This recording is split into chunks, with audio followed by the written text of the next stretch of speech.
चलो डन.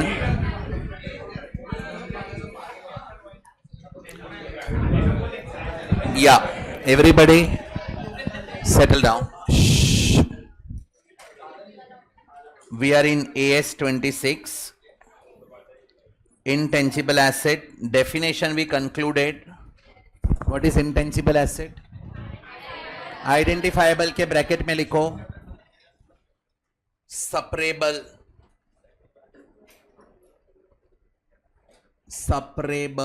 और distinguishable from goodwill. अरे मैंने 2 लाइन छोड़ा भी था उधर, आपको पता रहेगा तो. आपको लगा मैं ऐसे ही लाइन छोड़ रहा है. हाँ लिखो, अभी लिखो लिखो. हाँ बहुत कुछ है. बोलो तो. ओके नहीं बोला, वो दिखता नहीं है. 2 लाइन छोड़ा, क्यों छोड़ा? प्रेजेंटेशन मैं क्या करेगा, मेरा तो चले गया ऐसे भी प्रेजेंटेशन. मेरे को थोड़ी 10 मार्क मिलने वाला है. अभी लिखो, अभी पूरा लिखवाएगा. लिखो, क्या लिखा? Separable, distinguishable from goodwill, can be. अभी पूरा लिखो. नहीं कैन बी. जिसको लिखना है लिखो जल्दी, ये एग्जाम में आएगा 2 बार. Can be sold. ये फिर नॉन मॉनेटरी में भी बहुत है. हाँ लिखो. नहीं लिखो. कैन बी सोल्ड, रेंटेड और exchanged. Can be sold, rented और exchange. Bracket close. So intangible asset क्या होता है? आइडेंटिफाइबल, मतलब सेपरेबल, डिस्टिंग्विशेबल फ्रॉम गुडविल, और जिसको हम बेच सकते हैं, रेंट पे दे सकते हैं, एक्सचेंज कर सकते हैं. That is first item, identifiable. Definition को एक्सप्लेन कर रहा हूं. अभी second. What is second? What do you mean bye non monetary asset? लिखो ब्रैकेट में. क्या रहेगा? Monetary, non monetary. डिफरेंस क्या होता है? Monetary items, non monetary items. हाँ ओके सुन लो. AS 11 में सीखेंगे हम ये. करेक्ट. किधर सीखेंगे? इसके बाद AS 11 करने वाले हैं. उधर एक्सप्लेन किया है monetary items and non monetary items. Monetary item को क्या बोला है? Money held and assets and liabilities which are convertible into fixed determinable amount. जो एसेट को हम फिक्स्ड डिटरमाइनेबल अमाउंट में कन्वर्ट कर सकते हैं वो मॉनेटरी आइटम, और जिसको नहीं कर सकते वो नॉन मॉनेटरी. बोलो. मशीनरी बेच सकते हैं. कितने में बिकेगा? पता है? आज पता है कितने में बिकेगा? Do you know at what amount you will sell it of your machinery? Answer is no. You don't know that also कि ये कभी बिकेगा. यू डोंट नो दैट कि किसको बेचेंगे. So amount is not determinable. Fixed amount नहीं है. It is realisable but no fixed amount. So machinery is which item? Monetary, non monetary? Non monetary. Debtors, पैसा आने वाला है. कितना आने वाला है? फिक्स्ड है. So debtors are monetary items. Cash, bank में पैसा रखा है. यू नो कितना रिकवरेबल है बैंक से? Yes, bank is monetary item. Intangible asset क्यों? बेच सकते हैं. अभी तो लिखा कैन बी, मतलब बेच सकते हैं. कितने में बिकेगा? नहीं पता है. That amount is not determinable. अभी नहीं पता है, बाद में तो बेचेंगे तभी पता रहेगा सेलिंग प्राइस. आज नहीं पता है. करेक्ट. लिखो ब्रैकेट में. रियलाइजेबल बट नो फिक्स्ड और डिटरमाइनेबल अमाउंट. बराबर है. This is the explanation of non monetary. Without physical substance में कुछ लिखने का जरूरत है. समझेगा? ओके. नेक्स्ट. और क्या था लास्ट? ब्रैकेट में लिखो उसके आगे. No intention to sell. Intention नहीं है बेचना. No intention to sell. No intention to sell. वापस रिपीट करो, व्हाट इज इंटेंजिबल एसेट, फटाफट आंसर दो. Intangible assets are identifiable non monetary item और non monetary asset without physical substance held for use in production और supply of goods and services और for administrative purposes. इसको बोला intangible asset. एक एक item है, वो लोग ने तो 2 लाइन में लिख के दे दिया डेफिनेशन, बट वो एक एक वर्ड को फिर ब्रेक कर करके मैंने डिफाइन किया है. आई होप यू अंडरस्टूड दिस. पक्का? नीचे लिखो एग्जाम्पल्स.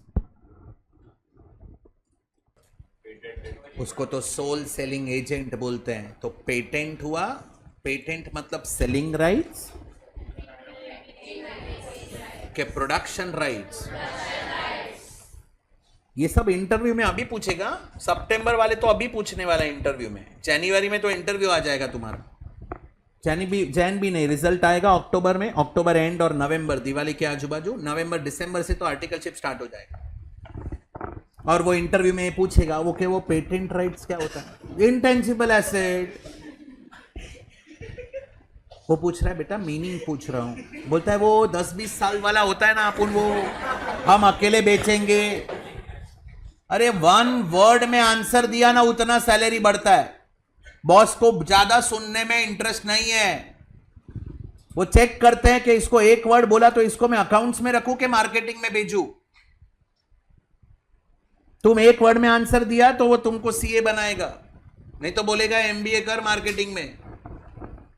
भर भर के हम बोलते हैं ना, जो चाहिए उसके अलावा सब बोल के आएंगे. मालूम है पेटेंट्स क्या होता है? एक ही वर्ड, प्रोडक्शन राइट्स. हमने वैक्सीन बनाया, ये वैक्सीन का मैंने पेटेंट करवाया. भारत बायोटेक ने वैक्सीन बनाया कोवैक्सीन, उसका मैंने पेटेंट करवाया. अभी ये मैं ही प्रोड्यूस कर सकता हूं, मेरे अलावा कोई नहीं. That is called as production rights which I have. That is patent rights. Hello, goodwill, patents. Third क्या बोला? कॉपीराइट्स नॉर्मली बुक्स में होते हैं. मैंने बुक बनाया, अकाउंट्स का बुक बना रहा हूं, अकाउंट्स का बुक्स राइटिंग, पूरा बुक राइटिंग हो गया. पब्लिशर पब्लिश करेगा, उस पे वो कॉपीराइट ले लेगा, रजिस्टर करवाएगा कि as it is same book can not be copied by anybody else. That is copyrights. I have that rights. और यूएस से एक ट्रंप का एक आदमी आया, बोलता है आपके क्या चालू है इधर तक क्लियर? चलो आगे. Goodwill, patents, copyright. लास्ट वाला क्या था? ट्रेडमार्क. ट्रेडमार्क क्यों नो? मैकडोनल्ड्स का एम सुना है? देखा है दूर से एम दिखता है तो we have to stop car, we have to have certain burgers and all. Highway पे दूर से एम दिखता है तो हम लोग कार रोक देते हैं. That M is what? McDonald's नहीं. That M is what? Trademark. Business करने का मार्क. कंट्रोल है. क्या चालू है रे तेरा? अबे इतना एब नॉर्मली हंसने का, इधर से डोंबिवली तक सुनाई देता है, फिर वो भी इन्वॉल्व होता है कलवा में मिलके. एनीवेज,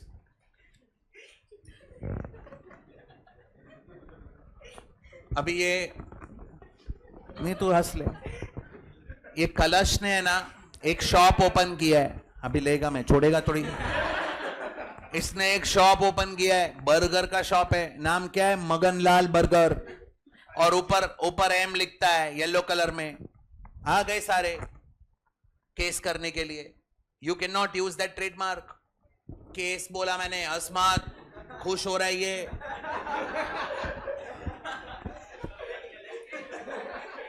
ज्यादा समझा.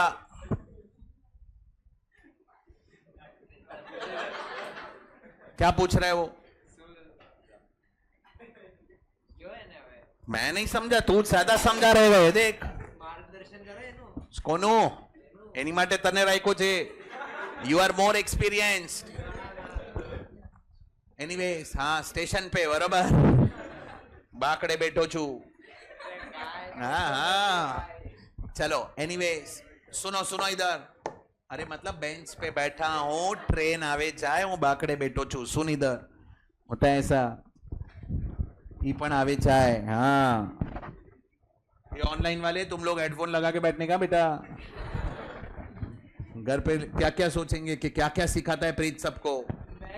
ये प्रीत है, काजू प्रीत है, काजू भी है, साहिल भी है, दो जने इधर, आंचल भी है, अक्षता भी है। ओके तू ध्यान दे इधर, इधर मतलब इधर। हाँ सुनो, इसने बर्गर का शॉप ओपन किया और ऊपर एम लिख दिया, बोलो allowed not allowed? Not allowed, that is registered trademark of McDonald's, you can not use that. वो बेंच पे जो बंदा बैठा है, अपन फोटो खींचने जाते हैं, अरे तू क्यों हंस रहा है? अरे मैकडी के बाहर बेंच पे बैठता है कि नहीं बैठता है? बैठता है। ये नहीं था वो, ये उधर बैठ ही नहीं सकता है क्योंकि वो बीच में बैठा है। अरे वो बेंच पे बीच में बैठा है। करेक्ट। वो बोला वो बीच में बैठा है तो क्या? अर्पिता बोल रही तो क्या? अरे दो जन है, एक साइड कैसे बैठेगा?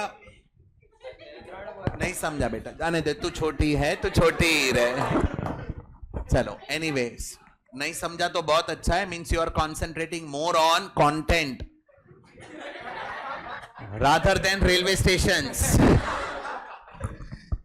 चलो एनीवेज, 4 एग्जाम्पल दिया, वो समझा। गुडविल, पेटेंट्स, पेटेंट्स क्या होता है? Production rights.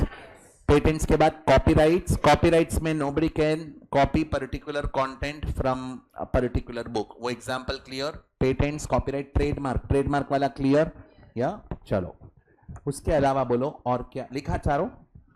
हाँ, उसके अलावा बोलो और क्या एग्जाम्पल्स आएंगे इंटेंजिबल एसेट्स के? लिखो टेक्निकल नो हाउ,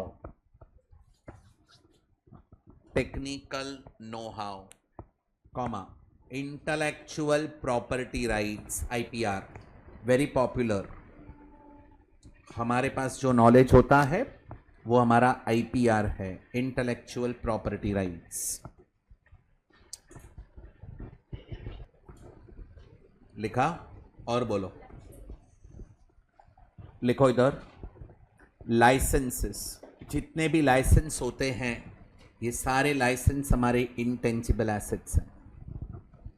कौन से लाइसेंस होते हैं पता है आपको? माइनिंग के राइट्स, फिशिंग के राइट्स, टेलीकम्युनिकेशन के लाइसेंसेस लेने पड़ते हैं।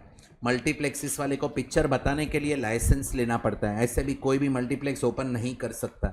करेक्ट? कोई भी चीज़ के लिए लाइसेंस, बिजनेस करना you should take licence. Fire crackers manufacturer है, you have to take licence, then you can manufacture firecrackers. I hope you are understanding. All these licenses are what? Intangible assets. Correct? Okay. All rights are intangible assets. लिख लो उधर licenses, फिर comma करके लिखो airport landing rights,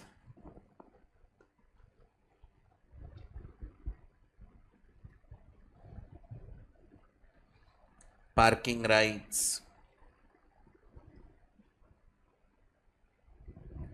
mining rights,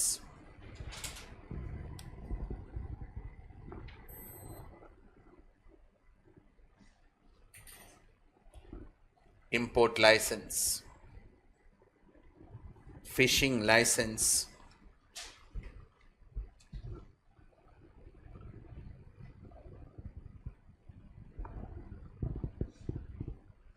softwares,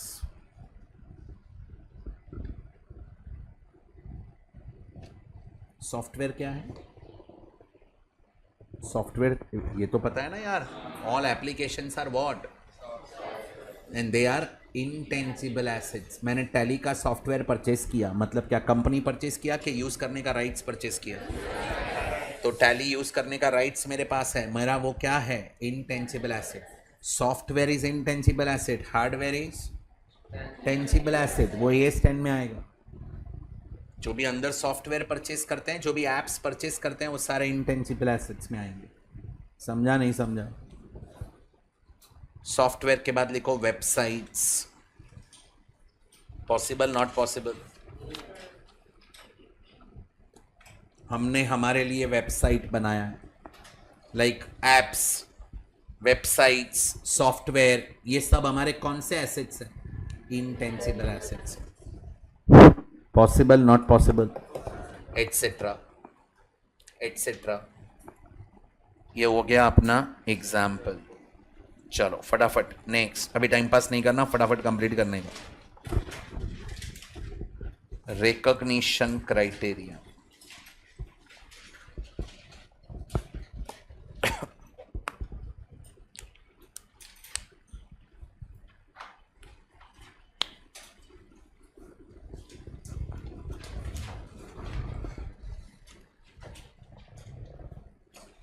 recognition criteria।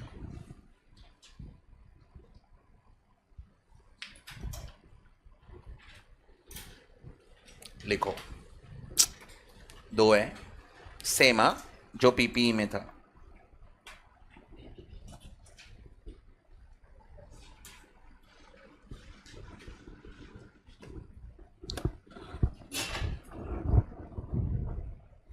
if it is probable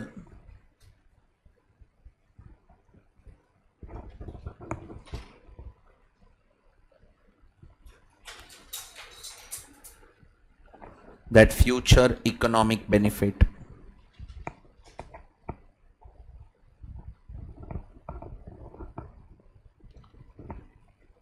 will flow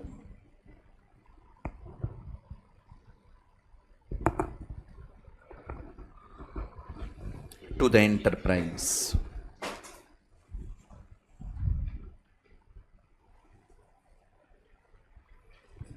will flow to the enterprise। Second लिखो,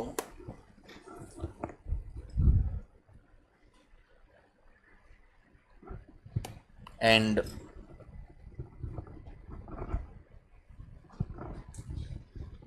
the cost can be measured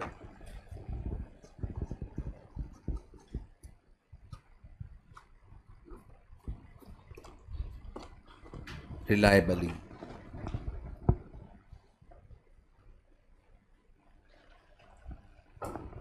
यही था PPE में भी। अगर फ्यूचर इकोनॉमिक बेनिफिट मिलता रहेगा and cost can be measured reliably, then intangible assets will be recognised in the books. बराबर है? हाँ। Next, measurement. ये सब टाइम पास है, फटाफट लिखने का।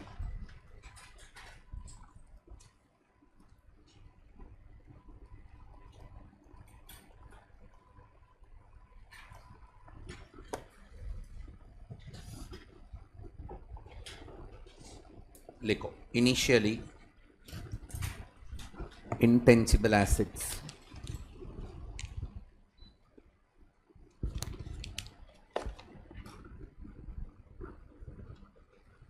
will be measured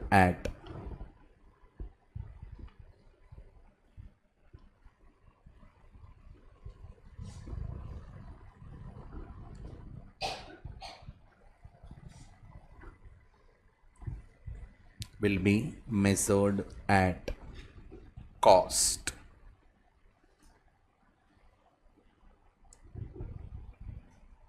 clear? अब ये कॉस्ट कैसे फाइंड करेंगे? सो लिखो नेक्स्ट लाइन, कॉस्ट को अंडरलाइन कर लो, फिर नेक्स्ट लाइन लिखो।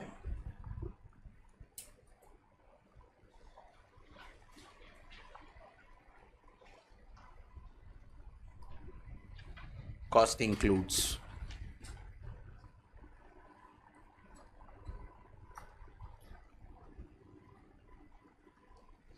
purchase price,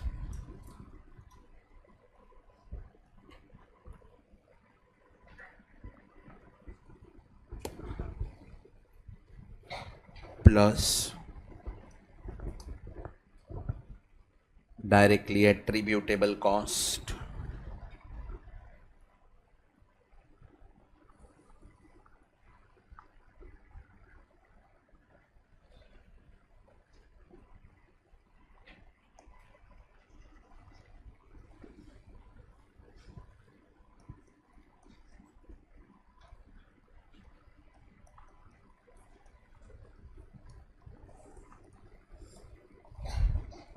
taxes and duties if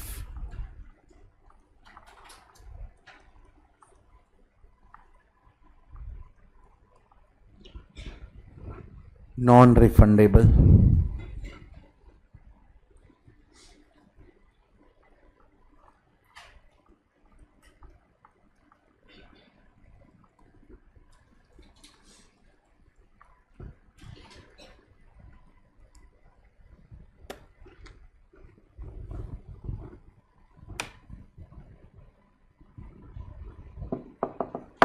clear?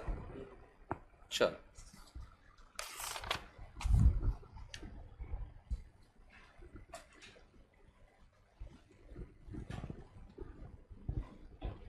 Start करें। यहां तक समझा टाइम पास? अभी ध्यान देना। Internally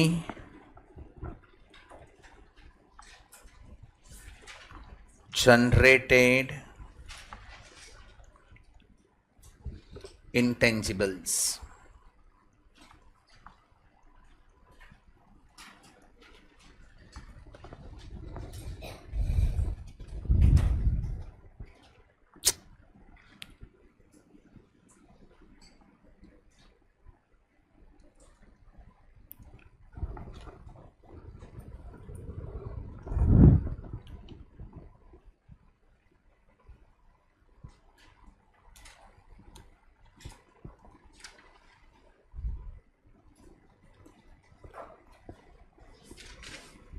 internally generated intangibles.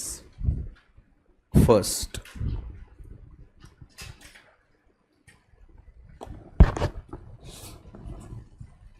goodwill. बोलो। इंटरनली जनरेटेड गुडविल बुक में रिकॉग्नाइज करते हैं कि नहीं करते हैं? AS26 ने बोला है internally generated intangible should not be recognised in the books. First is goodwill. क्यों रिकॉग्नाइज नहीं करने का? नहीं करते हैं, agree with you. Why we will not recognise? Why not to recognize?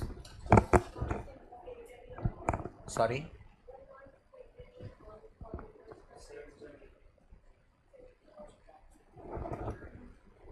बोल बरोबर છે। रिकॉग्निशन क्राइटेरिया चेक करो, दो थे। फर्स्ट क्या है? Self generated goodwill. Let us give one example, pay attention. Professional Academy, we have launched this Professional Academy before 3-4 months. Do you agree? Over the years we will generate or we will create goodwill brand of Professional Academy. अभी बोलो, ये goodwill के कारण हमें economic benefit मिलेगा कि नहीं मिलेगा? मिलेगा। As compare to others in the industry we will definitely earn more, we know that very well. So future economic benefit मिलने वाला है, but that goodwill is generated internally by hard work of all the faculties, by hard work of top management, sincerity, discipline. We have created particular amount of goodwill, self generated goodwill we have created. Correct? तू हंस रहा है, बरोबर है, तेरे को पता नहीं है मार्केट, इसलिए तू हंस रहा है। और ये हर बार का हो गया है तुम दोनों का। जब भी मैं पीए का कुछ बात करता है तो you both laugh like anything. Anyway, I don't want to argue. Anyways, so point of discussion is, हम लोग बेटा ये सर्व कर रहे हैं ना September 25, I hope you all know, correct? So whatever we have committed we are trying to fulfil the commitment, so we are committing. And हर बार हंसता है तुम दोनों, आई हैव ऑब्जर्व्ड। अभी नहीं बेटा, मैंने देखा है, 2-3 बार मैंने देखा है, इसलिए बोलता हूँ। So no need to laugh on that, correct? And we have created our brand. It is our brand. It is our baby. We will grow this baby. We know very well how to grow it. Today morning only I have taken seminar for May 26 batch. वो batch पूरा भरने वाला है। तो तू जो बोल रहा है ना, हम लोग को पता है कैसे क्रिएट किया जाता है, हमने पास्ट में किया है, we know very well. The point of discussion is, after doing so many years of so hard work and all, we will create goodwill. Professional Academy will be one of the brand in the Mumbai market and we will have self generated goodwill. अभी बोलो, वो goodwill Professional Academy के balance sheet में दिखना चाहिए कि नहीं दिखना चाहिए? Answer is no. First condition हम लोग फुलफिल करेंगे, उससे मुझे फ्यूचर इकोनॉमिक बेनिफिट मिलने वाला है, क्योंकि एक ब्रांड एक बार क्रिएट हो गया ना, फिर माउथ टू माउथ पब्लिसिटी होएगा कि this brand is good, all faculties are good, system is good, so you can go for this, you can enrol for this. Correct? या सेकेंड क्राइटेरिया फुलफिल नहीं हो रहा है, इसीलिए स्टैंडर्ड सेकेंड क्राइटेरिया देता है.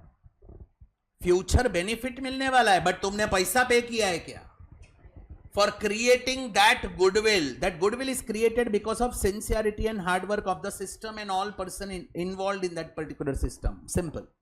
खून पसीना एक करके ये ब्रांड क्रिएट होता है. एंट्री क्या करेगा? Goodwill account debit, self generated है. गुडविल डेबिट कर दिया, क्रेडिट किया, because we have not paid anything for that. तो सेल्फ जनरेटेड गुडविल में क्या मिसिंग है? कॉस्ट. इसलिए रिकॉग्निशन क्राइटेरिया दोनों फुलफिल होएगा तो तुम इंटेंजिबल एसेट बुक में लिख सकता है, otherwise you can not recognise it in the books of accounts. So first is future economic benefit can be obtain, no doubt about it, but intangible asset में दूसरा क्या होना चाहिए? कॉस्ट. सेल्फ जनरेटेड इंटेंजिबल्स में cost involve नहीं है तो you can not recognise that goodwill in your books of accounts. इसीलिए फाउंडेशन में भी ये सुना रहेगा that self generated goodwill can not B recognise. इसीलिए गुडविल कहां पे आता था? तो पार्टनरशिप में आता था. तो पार्टनरशिप में हम वो गुडविल को पार्टनर्स में ही एडजस्ट कर देते थे.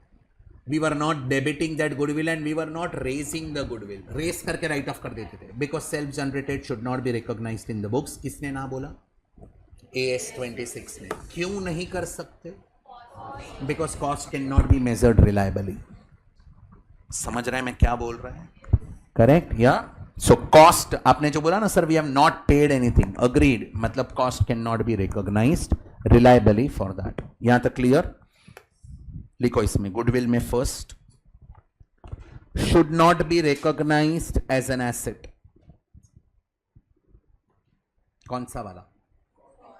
ब्रैकेट में लिखो cost can not be measured reliably.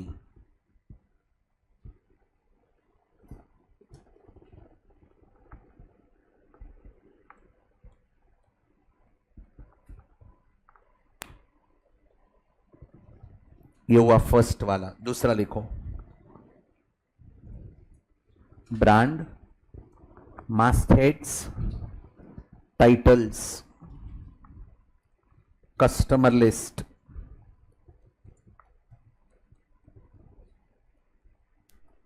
and similar items.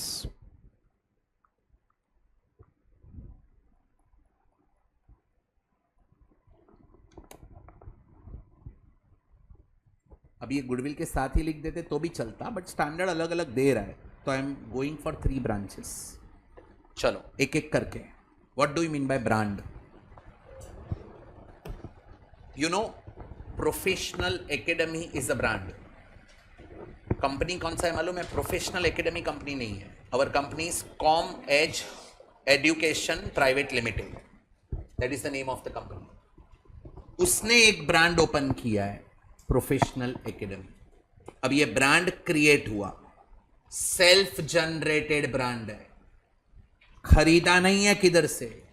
It is self generated brand. बोलो ये ब्रांड के नाम पे फ्यूचर में बेनिफिट मिलेगा कि नहीं मिलेगा? मिलेगा, but there is no cost involve for creating the name. I can say Professional Academy purchase किया रहता किधर से तो कॉस्ट इन्वॉल्व था, बट ये परचेस नहीं की है. सेल्फ जनरेटेड ब्रांड है, should not be recognised in the books because cost can not be identified और मेजर्ड रिलायबली. सेकेंड क्या लिखा है? मास्टहेड्स. क्या होता है mastheads? Title. Mastheads, I can say punchlines. Professionals makes professionals. अभी ये पंच लाइन हमने क्रिएट किया, कोई कॉस्ट इन्वॉल्व हुआ नहीं हुआ, तो it is self generated. It is our intangible asset. मैं उसको जाके रजिस्टर करवा के आएगा कि ये पंच लाइन कोई और यूज नहीं करना चाहिए. Hello Amul, the taste of India, और कोई ब्रांड में नहीं आएगा, देख लेना. It is registered tagline. It is self generated. उसके मन में आया रहेगा तो वो लोग ने ये क्रिएट किया रहेगा. कोई एडिशनल कॉस्ट इंकर नहीं किया है तो you can not recognise that asset और that particular tagline in your balance sheet as an intangible asset. फिर क्या लिखा है? कस्टमर लिस्ट, टाइटल्स, टाइटल्स वही हुआ। टाइटल्स मतलब हेडिंग्स, ब्रांड का नाम बोर्ड पे लगाया, अलग अलग वे से लगाया, अलग अलग फॉन्ट से लगाया, that is titles. Again, that is self-created, self-generated, should not be recognized in the books. Then, customer list. ये क्या होता है? Database. आप लोग ने रजिस्टर किया यहाँ पे, गूगल फॉर्म पे भरा रहेगा आप लोग ने, उसका डेटा हमारे पास आ गया है। अब ये डेटाबेस हमारा है। दो पॉसिबिलिटी था, एक तुमको गूगल फॉर्म दे दो, तुम भर के देगा तो मेरे पास डेटा आ जाएगा, उसको बोलते हैं सेल्फ जनरेटेड डेटाबेस। दूसरा, मार्केट में डेटाबेस मिलता है, we can buy that database. कोई भी कॉलेज के साथ टाइप करेंगे, उसको बोलेंगे आपके 12th स्टैंडर्ड 11th स्टैंडर्ड के बच्चों का डेटा दो, which is our future customer. कोई स्कूल के साथ टाइप करेंगे, स्कूल वाले को बोलेंगे 10th के बच्चे लोग का डेटा दो, 9th 10th के बच्चों का डेटा दो, क्योंकि वो हमारे फ्यूचर के कस्टमर्स हैं। वो बोलेगा ओके देते हैं, एक contact 1 rupee. I said okay done. तो वो मेरे को 1000 बच्चों का डेटा देगा, आई विल पे 1000 रुपीज। बोलो ये डेटाबेस, इसको बोलते हैं डेटाबेस अक्वायर किया, परचेज किया। परचेज किया हुआ database you can debit either in intangible asset or in P&L account debit side, correct?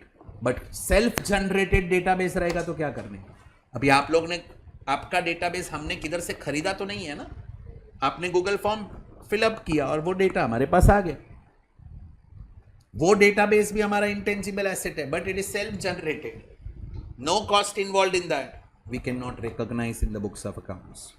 That is the ultimate theme behind this internally generated intangibles. Cost cannot be, I can say, measured reliably, so we cannot recognize it. ये समझा कि नहीं समझा? हम लोग हमारा website बना रहे हैं, ओके, एग्जाम्पल LNT छोड़ो, चलो ITC, बरोबर है? चलो वो भी नहीं, TCS सुना है? टाटा कंसल्टेंसी खुद आईटी का कंपनी है, इन्फोसिस खुद आईटी का कंपनी है। बोलो खुद के वेबसाइट्स रहेंगे कि नहीं रहेंगे? रहेंगे। Can I say that is self constructed और self made websites for our self, और ये सेम वेबसाइट और कोई यूज नहीं कर सकता है। तो ये वेबसाइट मेरे लिए क्या रहेगा? इंटेंजिबल एसेट्स, सेल्फ जनरेटेड है। अभी बोलो ये सेल्फ जनरेटेड इंटेंजिबल एसेट, इसमें कॉस्ट इन्वॉल्व रहेगा कि नहीं रहेगा? सब वेबसाइट फ्री में बन जाता है, कॉस्ट इन्वॉल्व रहेगा कि नहीं रहेगा? रहेगा। ऐप बना रहे हैं हम लोग, ऐप बना रहे हैं, आया आपको कुछ मैसेज आया? हाँ। यू नो क्या कॉस्ट पड़ा है ऐप का? 15 लाख रुपया लिया उसने ऐप बनाने का, 15 लाख रुपीज। किधर किधर से हमको क्या क्या इंफॉर्मेशन, हमको जो चाहिए वैसा ऐप हमने बनवाया, 15 लाख रुपीज मांग रहा है, and we have close the deal. अभी ये 15 लाख का जो ऐप बनाया, कैन आई से it is our intangible asset? Yes और नो? कॉस्ट इन्वॉल्व है कि नहीं है? है।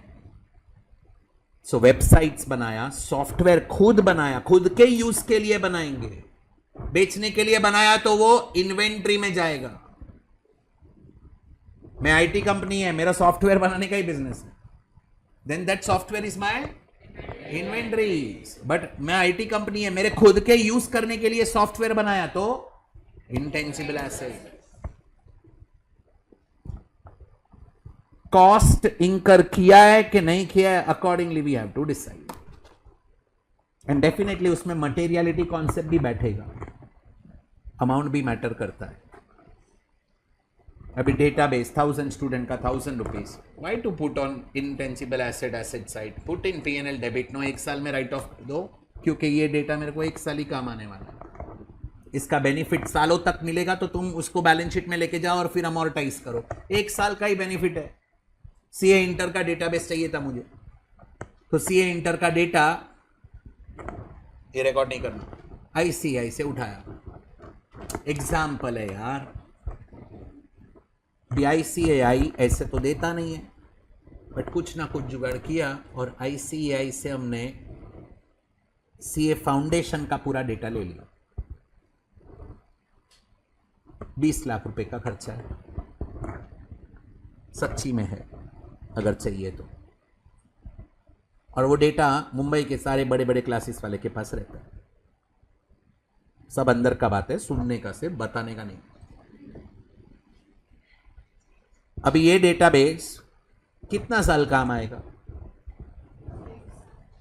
1 साल से ज्यादा काम आएगा तो मैं उसको इंटेंजिबल एसेट करके एसेट में बताएगा और उसको अमोर्टाइज करेगा। 1 साल ही काम आने वाला है, 6 महीना, 1 अटेम्प्ट, 2 अटेम्प्ट, 3 अटेम्प्ट, 1 ही साल में बेनिफिट मिलने वाला है। Just put it in P&L। कोई भी ब्रांड लॉन्च करता है ना, तभी बहुत हेवी एक्सपेंडिचर होता है, जिसका रिवॉर्ड्स इमीडिएटली नहीं मिलता है, रिवॉर्ड्स फ्यूचर में मिलता है। वो बिजनेसमैन को पता है कितना कॉस्ट उसने इंकर किया रहता है, कब इसमें बन रहा है अपना प्रीमाइसेस, पता है नहीं पता है? हाँ, देख क्या ना कभी 6th फ्लोर 4 क्लासरूम बना रहे, यही कैपेसिटी का, ऑलमोस्ट 80 to 100, ऐसा ही बनेगा कुशन वाला। ऐसा है फर्स्ट क्लास का आदत रहेगा ट्रेन में, ट्रेन में, अरे बहुत तू ट्रेन में बहुत घूमता है ना, नहीं सॉरी अकेला नहीं घूमता है, पूरा दिन क्लास में रहता है, सुबह जाता है ना एग्जाम्स के टाइम पे। आज खत्म हो गया आज, तो जा सकते हैं, अलाउड है ट्रेन में ना, ऐसा कुछ रूल नहीं है ना कि एग्जाम रहेगा तो ही आने का। टाइम वेस्ट होगा ना, पढ़ाई करना है, इन्वेस्ट होगा, इन्वेस्ट, पढ़ाई करना है, सितंबर तक जो पढ़ूंगा वो इन्वेस्टिंग वो होगा ना। हाँ, वो भी इन्वेस्टमेंट ही है, that is passive investment, this is active investment. हाँ, लॉन्ग टर्म में रिवॉर्ड होता है, नहीं लॉन्ग टर्म इन्वेस्टमेंट का बात कर रहे हैं तू, सिर्फ शॉर्ट टर्म इंट्राडे थोड़ी खेलने का रहता है, लॉन्ग टर्म के लिए है ना। अरे हद हो गया, पब्लिक में ऐसा ऐसा घूमता है, वो शॉर्ट टर्म है क्या? चलो एनीवेज, 1 मिनट, तुमको इंटरनली जनरेटेड इंटेंजिबल का बैकग्राउंड समझा क्या? गुडविल इंटरनली जनरेट किया, क्या करने का बोलो? क्यों नहीं करेंगे? Cost can not be measured reliably. फिर ये brand mastered titles customer list similar items, क्या करने का? रिकॉर्ड नहीं करेंगे, because cost can not be measured reliably. Same फंडा है, गया के गया। एंड लास्ट, वेबसाइट डेवलप किया for self use, app develop किया फॉर सेल्फ यूज एंड उसको रजिस्टर करवाया।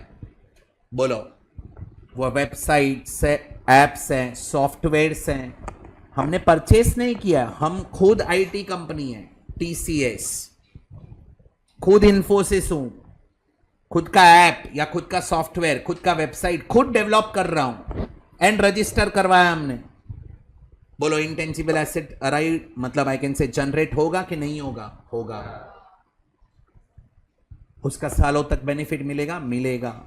सेल्फ जनरेटेड इंटेंजिबल एसेट है वो, it can be recognised in the books. Did you get this? लिखो, इसमें सेकंड में लिख दो, पहले नीचे, जल्दी लिखना, बहुत इंपॉर्टेंट है। should not be recognized as an asset, should not be recognized as an asset,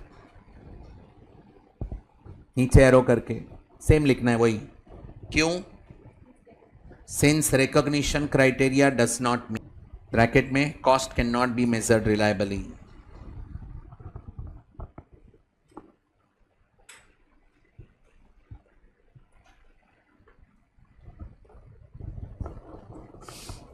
cost can not be measured reliably. 1 minute, यहां तक समझा? थर्ड में आओ, अदर्स। अदर्स में लिखो, ब्रैकेट में लिखो सॉफ्टवेयर, वेबसाइट्स, एप्लीकेशंस, अभी ये परचेस किया है कि डेवलप किया है? सेल्फ जनरेटेड में लिख रहे हैं ना, डेवलप्ड।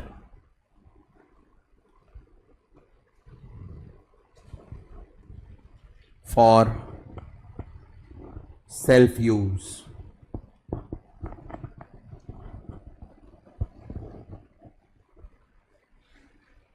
Bracket close. नीचे एरो करके अभी बोलो, ये रिकॉग्नाइज करने का नहीं करने का लिखो, it should be recognised if recognition criteria is met.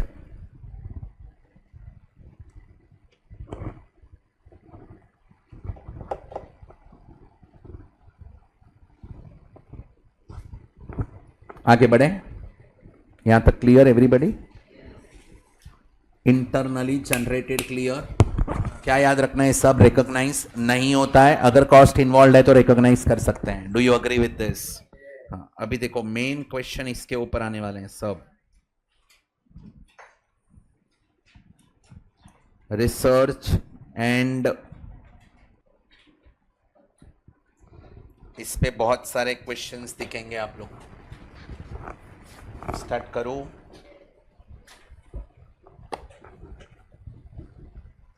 कल एब्सेंट नहीं रहना, मेजॉरिटी पार्ट हो जाएगा ये स्टैंडर्ड का। स्टैंडर्ड बड़ा नहीं है, थियरी तो मेजॉरिटी अभी हो जाएगा। सारे क्वेश्चंस थोड़े ज़्यादा हैं, प्रैक्टिकल क्वेश्चंस हैं सब, और उसके बेसिस पे मीन्स आई कैन से रिपीटेटिव क्वेश्चंस हैं। गिन के 4 या 5 ही क्वेश्चन है, वेराइटी 4 और 5 ही क्वेश्चन का, बट बहुत सारे रिपीटेटिव है, तो तुम इधर ही सॉल्व करेगा, फटाफट सॉल्व करके देना। कल का लेक्चर AS 26 के लिए इंपॉर्टेंट है। डन, आगे बढ़ो। चलो ध्यान से, अभी एक रिसर्च एंड डेवलपमेंट इंपॉर्टेंट है एंड दूसरा अमोर्टाइजेशन इंपॉर्टेंट है। अपना एरियाज टू बी कवर्ड में वही 2 रहेगा, चेक कर लो अभी। What do you mean by research phase expenditure? Research and development expenditure में फर्स्ट किस पे बात करेंगे हम लोग? Research phase expenditure.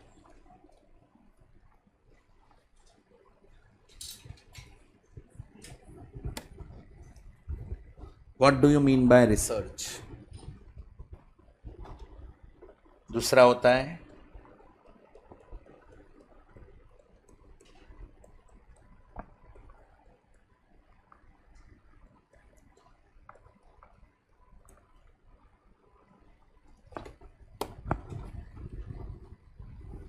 What do you mean by research?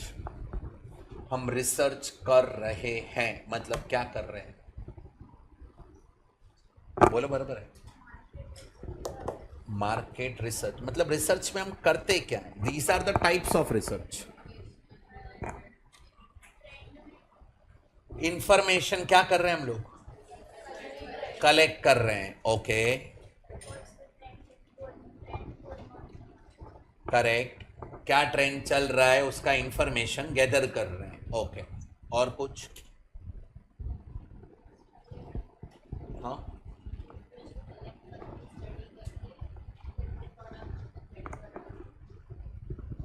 Research का simple meaning it is planned investigation. Planning करके हम इन्वेस्टिगेट कर रहे हैं पर्टिकुलर आइटम पे, उसको हम बोलते हैं रिसर्च। यू नो, कोविड के टाइम पे there were number of companies in our country were doing research on their vaccines. Covid vaccine, only 2 companies got success. कौन सा 2? Serum Institute and Bharat Biotech. बाकी बहुत सारे कंपनी ने रिसर्च तो start कर दिया था but they did not gate correct formula. ये दोनों को करेक्ट फॉर्मूला आया serum Institute and Bharat biotech. Serum वाले ने कोविशील्ड दिया एंड भारत बायोटेक ने कोवैक्सीन दी। दोनों ने फॉर्मूला प्रूव किया एंड जाके रजिस्टर करवाया। दे गॉट पेटेंट राइट्स कि हम ही बनाएगा। नहीं तो यूएस वाले क्या करते हैं मालूम है, पेटेंट नहीं करवाते हैं ना, वो लोग फॉर्मूला ले लेते हैं एंड फिर वो लोग रजिस्टर करवा देते हैं। ऐसा बहुत सारे चीज पे करते हैं।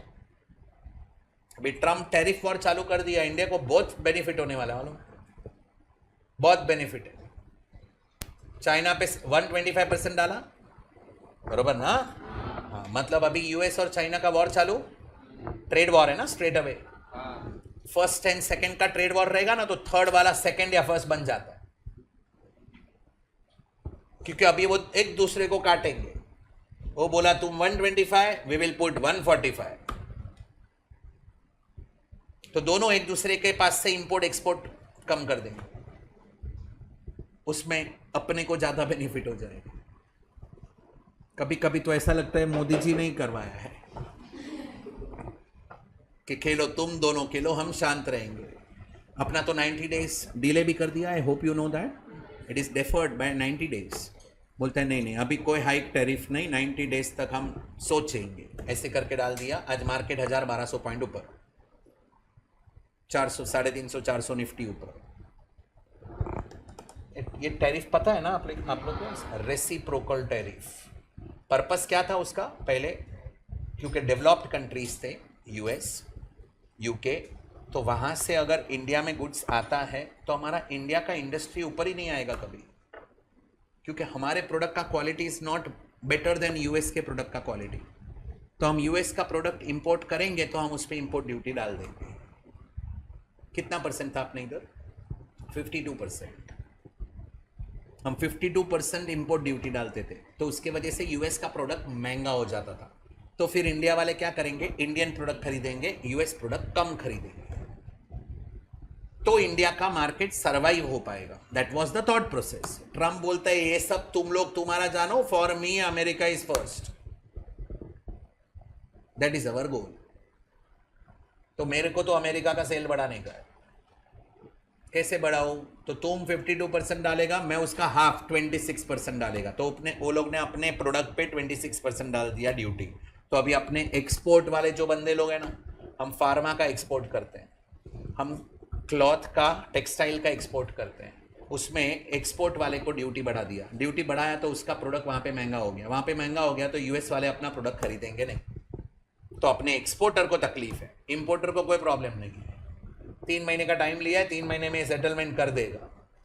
बोलेगा हम 52 नहीं करते, हम 30% पे लाते हैं, तुम 15 पे लेके आओ। 15 पे लाया तो कोई फर्क नहीं पड़ता है। तुम चाइना से ले लो ना, हमारा बाजू वाला ही है, जो भी ज़्यादा लेना उधर खेलेगा मस्त। तो वो लोग का दोनों का ट्रेड वॉर चालू हो गया है। इंडिया को बहुत बेनिफिट है, दिख रहा है, अपकमिंग है, बिकॉज एनालिस्ट ने तो बहुत क्लियरली बोला इंडिया विल बी बेनिफिटेड, क्योंकि पॉपुलेशन भी इंडिया का ज़्यादा है and we are upcoming in everything. EV में तो अपन आ चुके हैं ऑलरेडी, पेट्रोल डीजल कम करने वाले हैं। Very soon we can hear that Delhi बंद कर रहा है पेट्रोल डीजल। नितिन गडकरी ने बोल भी दिया है कि बंद करो पेट्रोल डीजल का। दिल्ली का तो गवर्नमेंट भी चेंज हो गया है, सुना ही है। वो तो बोल रहे हैं 2 साल के अंदर पेट्रोल डीजल कार बेचने का नहीं दो, ओनली ईवी एंड सीएनजीस। बहुत सारे कंपनी तो ये भी रिसर्च कर रहे हैं, कार के ऊपर ही सोलर सिस्टम रहेगा, बैटरी चार्ज भी नहीं करने का, खुद जनरेट होएगा। कार के ऊपर सोलर खुद जनरेट करेगा। सर बारिश में अरे बैटरी 1 घंटे में 2 घंटे में चार्ज होता है बेटा। क्या बैटरी 1-2 घंटे में चार्ज होता है। मॉनसून में क्या करेंगे, that would be your question, क्योंकि मॉनसून में सनलाइट नहीं आया तो क्या करने का। तो उसके लिए सेकेंड फ्यूल का पॉसिबिलिटी देंगे, सीएनजी डाल दो इन शॉर्ट, या कुछ और फैसिलिटी रहेगा, तभी एक्सटर्नल चार्जिंग अलाउ करेंगे। So few companies are coming up with all this ideas and country is going in that direction. इसलिए 2 साल पहले ही बोल दिया था ना मोदी जी ने आत्मनिर्भर Bharat, don't be dependent on other countries, क्योंकि ये ट्रम्प जैसा आके कुछ भी खेल के जाता है अपने साथ, ऐसा थोड़ी चलता है। एनीवेज, ये सुना है ना ट्रम्प, आजकल बहुत दिख रहा है। आगे बढ़ते हैं, 1 मिनट। हाँ, क्या बोल रहे हो?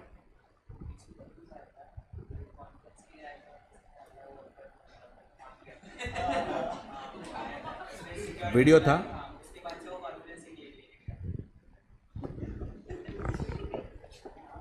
वो यूक्रेन वाले को तो कैसा ले लिया था, नहीं लिटरली दादागिरी, लिटरली दादागिरी। बोलता है वीवर, अगर हम लोग साथ में नहीं रहते तो विद इन अ वीक तेरा वॉर खत्म हो जाता। बोलता है नहीं नहीं, विद इन अ वीक नहीं, विद इन 2 days। यूक्रेन वाला खुद बोला 2 दिन में। मतलब पीछे कौन था? तो बाइडन ही था ना। मैं तो क्या रशिया के सामने यूक्रेन इतना टिकता क्या? यूएस क्या करवाता है? एशिया में डिस्टर्बेंस क्रिएट करता है, उसका टारगेट वो है। आप बोलेगा क्या फ़ायदा होता है सर उससे? उससे उसका वेपन्स सेल होते हैं, वॉर करवाएगा, वेपन्स उसके सेल होंगे, करेक्ट। दूसरा, एशिया में है ना बहुत सारे नेचुरल रिसोर्सेज हैं, नेचुरल रिसोर्सेज भी बहुत एशिया में है, तो इस सारे कंट्रीज को डिस्टर्ब्ड ही रखेगा।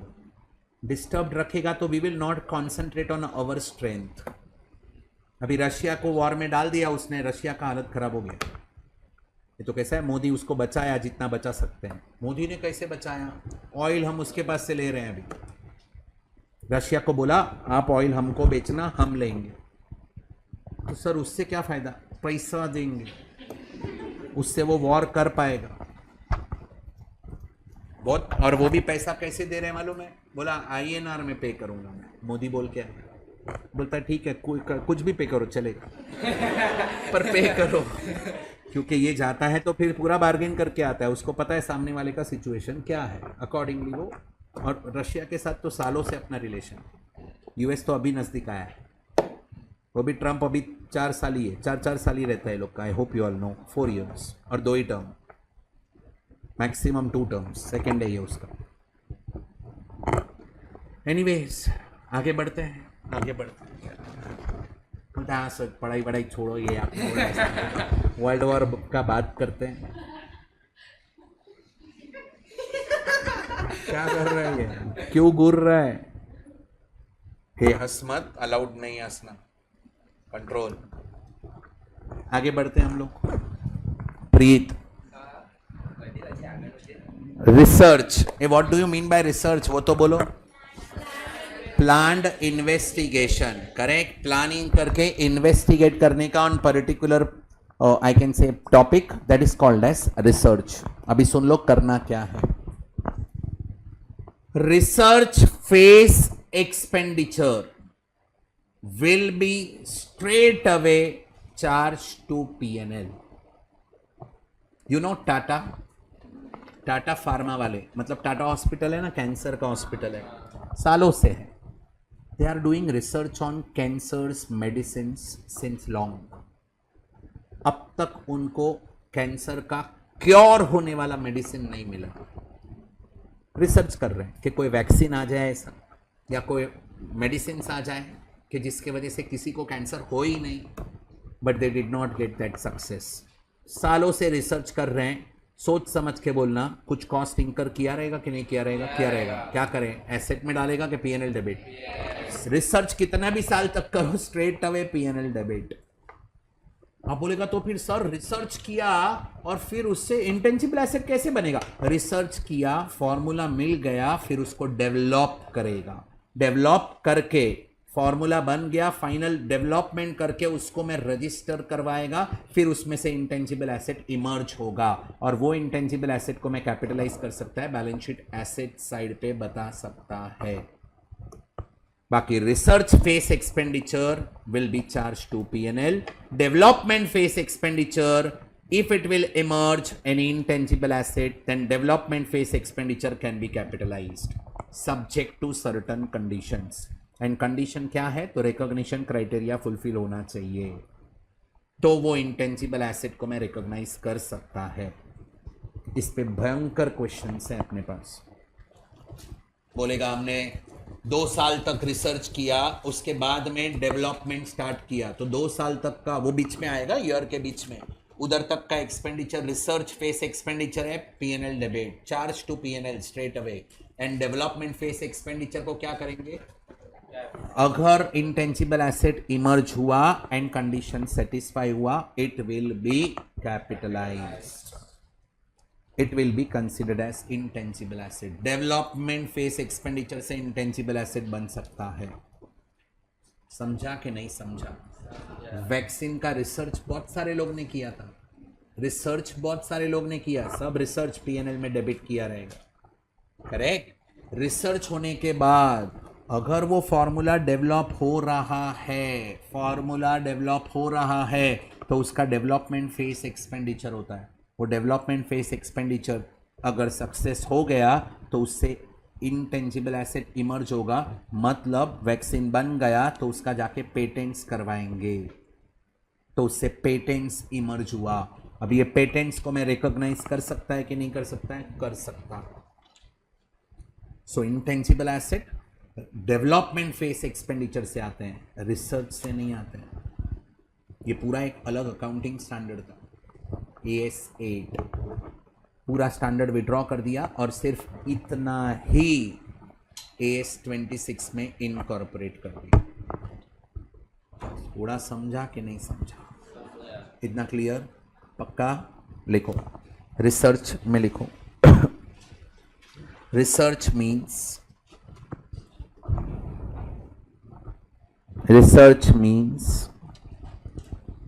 planned investigation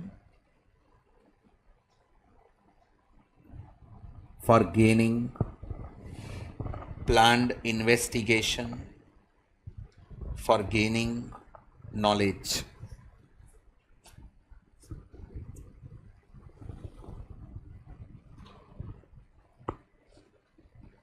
नीचे एरो करके, उसमें ही नीचे एरो करके, research phase expenditure will be charged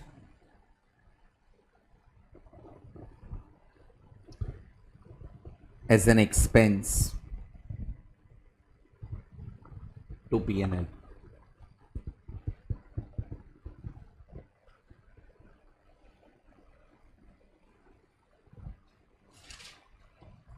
ये समझा? पक्का?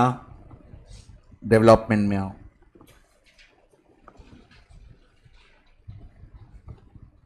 लिखो, development means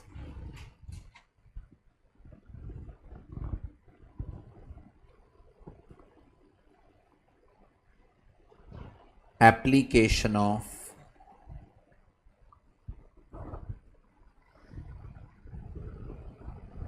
knowledge।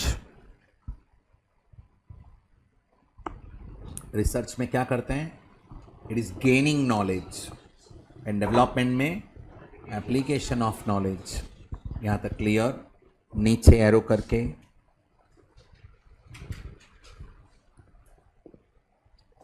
intangible assets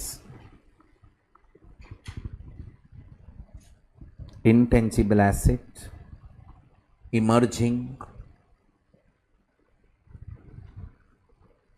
from development phase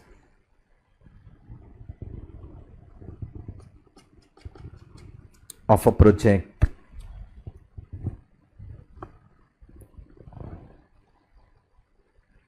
can be capitalized।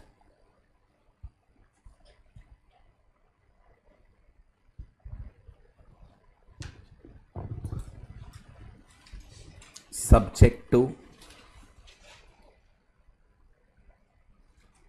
conditions।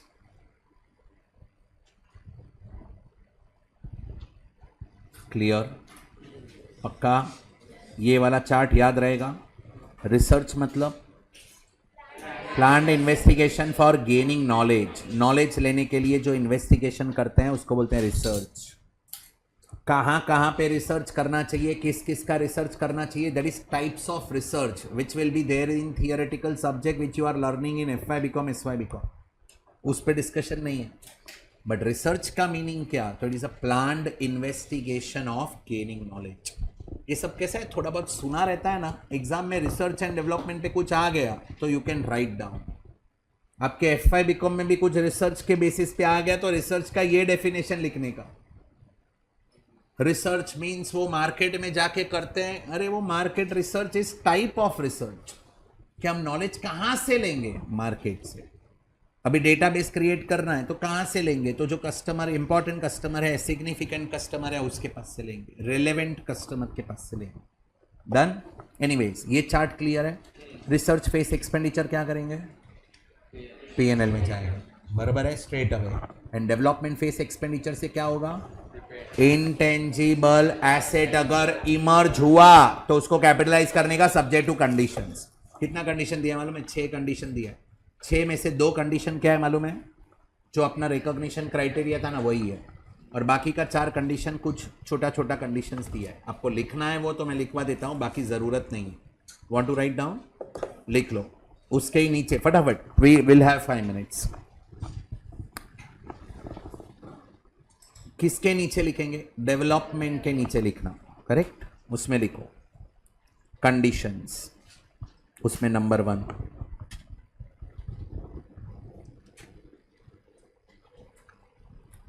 if it is probable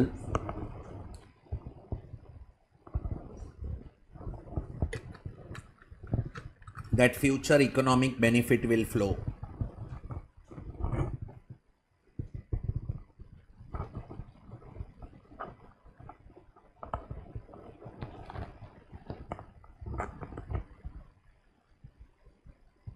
to the entity. Second, cost can be measured reliably.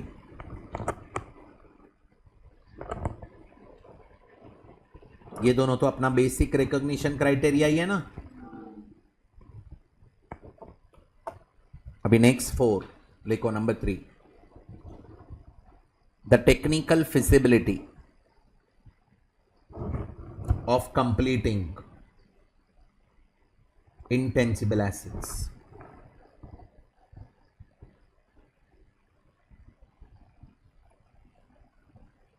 Intangible assets, 1 minute, technical feasibility underline.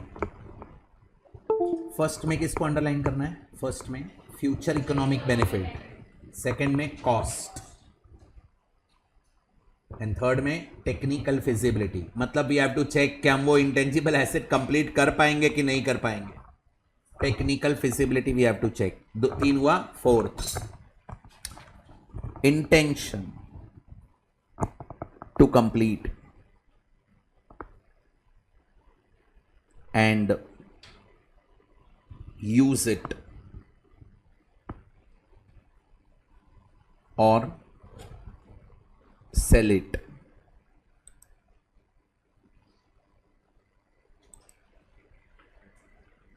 समझा नहीं समझा,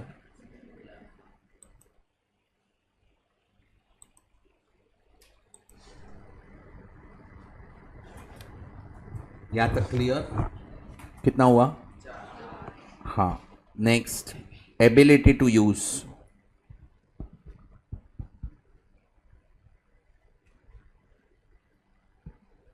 ability to use, and last, availability of technical and financial resources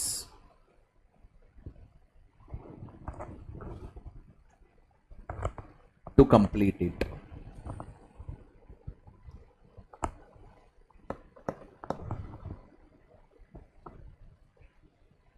To complete it. That's it. ये कहाँ लिखना नहीं है, but रफली you should be aware of. 2 तो क्राइटेरिया अपना फर्स्ट एंड सेकंड तो समझा, फिर क्या होना चाहिए, टेक्निकल फिजिबिलिटी होना चाहिए, फिर इंटेंशन होना चाहिए कि हम कंप्लीट करेंगे ये इंटेंजिबल एसेट, फिर एबिलिटी होना चाहिए, एंड फिर टेक्निकल एंड फाइनेंशियल रिसोर्सेज, मतलब पैसा भी होना चाहिए कि हम वो कंप्लीट कर पाए इंटेंजिबल एसेट, करेक्ट। ये कंडीशन फुलफिल हुआ तो इंटेंजिबल एसेट को कैपिटलाइज कर सकते हैं। बोलो R&D क्लियर। हाँ, अभी अपना क्या बाकी रह गया इसमें, अमोर्टाइजेशन, जिस पे बहुत सारे क्वेश्चंस हैं, विच इज सिमिलर टू डेप्री। उसके बाद इंपेयरमेंट है ना, नहीं, सब्सिक्वेंट एक्सपेंडिचर, वो सिमिलर है जो हमने उधर सीखा था। एंड लास्ट वाला इंपेयरमेंट है, उस पर एक छोटा सा कॉन्सेप्ट पे बात करूंगा, बाकी का इंपेयरमेंट AS 28 में सीखेंगे। Done, okay, will wind up here. Thank you very much, see you tomorrow. कल मेजॉरिटी स्टैंडर्ड हो जाएगा, करेक्ट, कल उधर है ना। हाँ, thank you, bye, take care.